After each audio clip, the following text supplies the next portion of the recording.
Crysis and Crysis Warhead were both masterpiece shooters, both of which were exclusive to the PC.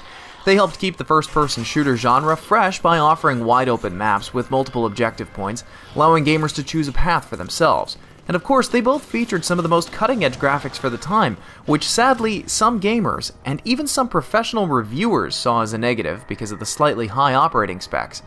And of course, many of them flooded to the internet to complain about the operating specs after their release for the next 4 years.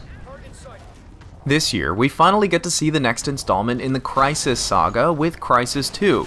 The end of Crysis and Crysis Warhead left the human species on the brink of annihilation at the hands of a dormant alien species. Humanity's only hope remaining were two Special Forces operatives named Nomad and Psycho. If you are new to the Crysis experience and you think you need to play the original to understand the story, fear not, Crysis 2 seems to throw the Crysis story right out the window.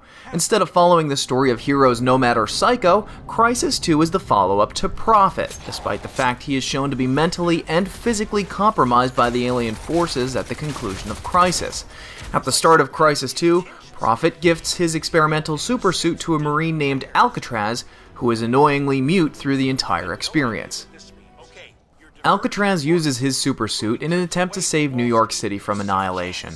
The action is pretty standard fare for a shooter at this point, with the exception of the suit powers, which grant Alcatraz the ability to become temporarily invisible, super strong, or highly resistant to impact from firearms and explosives. The visuals are absolutely stunning. You'll find yourself taking in the awe of New York City even in its destroyed state. Some of the action sequences are only rivaled by Hollywood. In fact, the entire Crysis 2 experience feels like a wonderful Hollywood summer blockbuster action film, and the audio is equally a high point in the game. If you have a good pair of headphones or a nice surround sound system, Crysis 2 will be pure candy for your ears. Hold back self-attack. Nanovision enabled. Targets are gone.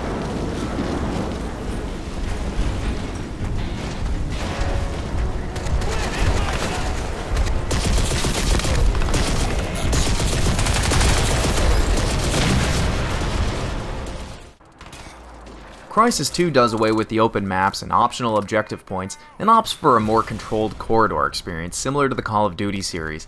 The open maps aren't the only thing that seem to have gotten the axe. The destructible buildings and environments also seem to have been removed, which doesn't sound like much, but truthfully, it's a major blow to the Crysis experience. It makes the supersuit feel less super.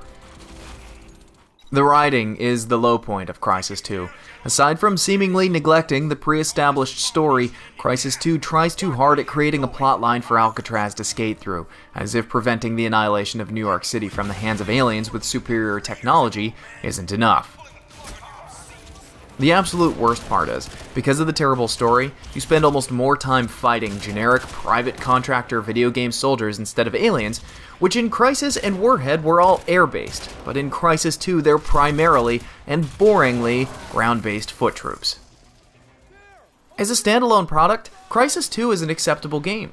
The controls are fine, the visuals and the audio are the highlights of the game and will most likely win Crysis 2 a few awards at the end of the year. Its single-player campaign is a good length for a shooter, and the multiplayer will keep this disc spinning in your drives long after the single-player has lost its luster. But considering its pedigree, we were expecting more. In short, it seems Crytek caved into industry pressure and dumbed down the Crysis experience to better suit it to the Call of Duty and Halo crowds.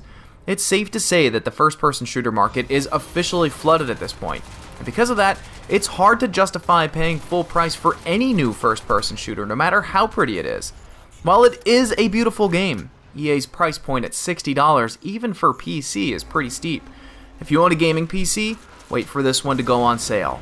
Or if you own a PS3 or Xbox 360, this will make a great rental.